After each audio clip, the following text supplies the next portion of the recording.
ലോറിക്കുള്ളിൽ അർജുനുണ്ടെന്ന് താൻ പലതവണ പറഞ്ഞപ്പോഴും ആരും വിശ്വസിച്ചില്ലെന്ന് ലോറിയുടമ മനാഫ്. അർജുനെ ഗംഗാവലി പുഴയ്ക്ക് വിട്ടുനൽകാൻ ഉദ്ദേശിച്ചിട്ടില്ലെന്നും തിരിച്ചെത്തിക്കുമെന്നും അമ്മയ്ക്ക് കൊടുത്ത വാക്ക് താൻ പാലിക്കുകയാണെന്നും മനാഫ് പറഞ്ഞു. സമൂഹമാധ്യമങ്ങളിൽ ഉൾപ്പെടെ തനിക്കു നേരെ നിരവധി ആക്രമണങ്ങളുണ്ടായി. എന്നാൽ വിട്ടുകൊടുക്കാൻ തയ്യാറായില്ല. ഒരു സാധാരണക്കാരനെ കൊണ്ട് ചെയ്യാവുന്ന പരമാവധി കാര്യങ്ങൾ താൻ ചെയ്തെന്നും പറയുമ്പോൾ മനാഫിന്റെ കണ്ണുകൾ നിറഞ്ഞൊഴുകുകയായിരുന്നു. ലോറിക്കുള്ളിൽ അർജുനുണ്ടെന്നും അവിടെ നിന്ന് എവിടെയും പോകില്ലെന്നും എത്രയോ നാളുകളായി ഞാൻ പറഞ്ഞിരുന്നു. ആർക്കും വിശ്വാസമില്ലായിരുന്നു. ഇനിയെങ്കിലും നിങ്ങൾ നോക്ക്, നമ്മുടെ ലോറിയാണത്. അർജുൻ അതിൽ തന്നെയുണ്ട്. അങ്ങനെ അവനെ ഗംഗാവലി പുഴയിൽ വിടാൻ ഉദ്ദേശിച്ചിട്ടില്ല. അർജുനെ അവിടെ തിരിച്ചെത്തിക്കുമെന്ന് അമ്മക്ക് കൊടുത്ത വാക്ക് ഞാൻ പാലിക്കുകയാണ്. ഒരു സാധാരണക്കാരനെ കൊണ്ട് ചെയ്യാവുന്ന പരമാവധി കാര്യങ്ങൾ ഞാൻ ചെയ്തു. തോൽക്കാനുള്ള മനസ്സില്ല എനിക്ക് എന്നും മനാഫ് പറഞ്ഞു.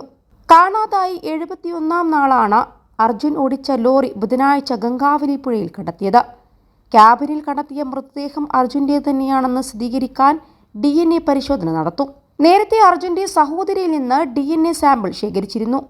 തിരച്ചിലിന്റെ 3ാം ഘട്ടത്തിലാണ് ലോറി കണ്ടെത്തിയത്. ഗോവയിൽ നിന്ന് ഡ്രഡ്ജർ എത്തിച്ച് നടത്തിയ തിരച്ചിലിൽ മണ്ണ് മാറ്റിയാണ് ലോറിയുടെ ക്യാബിൻ ഉൾപ്പെടെ ഭാഗം കണ്ടെത്തിയത്. 21 ലക്ഷത്തോളം സന്തുഷ്ടരായ ഉപഭോക്താക്കളും 2 ലക്ഷത്തോളം തിമിര ശസ്ത്രക്രിയകളും പൂർത്തിയാക്കിയ മലബാറിലെ ഏക കണ്ണാശുപത്രി Al Salama eye hospital, hospital road, Perinthalmanna.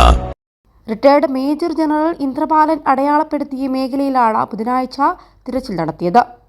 ഐബോർഡ് പരിശോധനയിൽ GPS സംവിധാനം ഉപയോഗിച്ച് തിട്ടപ്പെടുത്തിയ ഭാഗമാണിത്. മുങ്ങൽ വിദഗ്ധർ പുഴയിലിറങ്ങി ക്രെയിനിൽ ബന്ധിപ്പിച്ച് ലോറി മുകളിലേക്ക് ഉയർത്തുകയായിരുന്നു.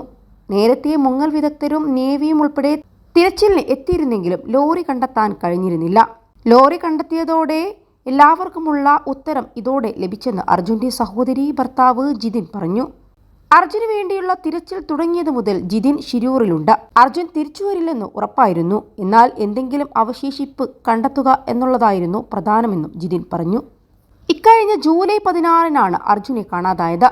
ബലഗാവിയിലെ ഡിപ്പോയിൽ നിന്ന് അക്കേഷ്യ മരത്തടി കയറ്റി എടവണ്ണയിലേക്കുള്ള മടക്കയാത്രക്കിടെയാണ് അർജുൻ അപകടത്തിലാകുന്നത്.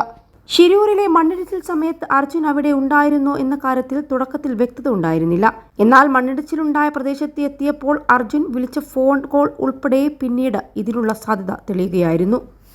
തുടക്കത്തിൽ ദേശീയപാതയോട് ചേർന്ന ഭാഗങ്ങളിൽ നടത്തിയ തിരച്ചിലിൽ ലോറി കണ്ടെത്താനാകാതെ വന്നതോടെയാണ് ഗംഗാവലി നദി കേന്ദ്രീകരിച്ച് ദൗത്യം തുടരുന്നത്.